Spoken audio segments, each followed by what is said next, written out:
దేవుని నామమునకు మహిమ కలుగును గాక. దేవుడు ఈరోజు మనకిస్తున్న వాగ్దానము జకర్యా గ్రంథము 9వ అధ్యాయము 12వ వచనము. నేను మీకు రెండింతలుగా మేలు చేసేదనని మీకు తెలియచేయుచున్నాను.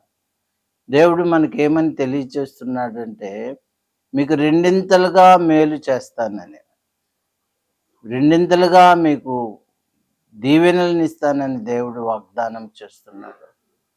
రెండింతలుగా డబుల్ పోర్షన్ ఆఫ్ బ్లెస్సింగ్, రెట్టింపు దీవెనలు దేవుడు మనకు అనుగ్రహించడానికి ఇష్టపడుతున్నాడు, తెలియచేస్తున్నాడు. కాబట్టి మనం ఆయన యందు సంతోషించి ఆనందిద్దాం. దేవుడు మన ఏళ్ళ గొప్ప కార్యములు చేసే దేవుడు. దేవుడు మనల్ని బహుగా దీవించే దేవుడు.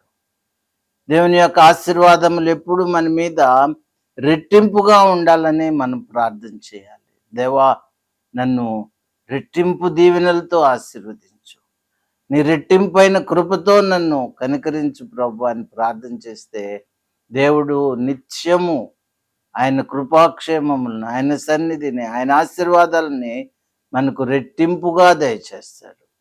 గత సంవత్సరం కంటే, గత నెల కంటే, గత వార దినముల కంటే ఈ వార దినాల్లో దేవుడు నీకు గొప్ప కార్యములు, రెట్టింపు కృపను అనుగ్రహించబోతున్నాడు అని ఆయన తెలియచేస్తున్నాడు. కాబట్టి మనం దేవుని ప్రార్థిద్దాం, ఆ కృప కొరకు ఎదురు చూద్దాం, ఆయన్ని వేడుకుందాం.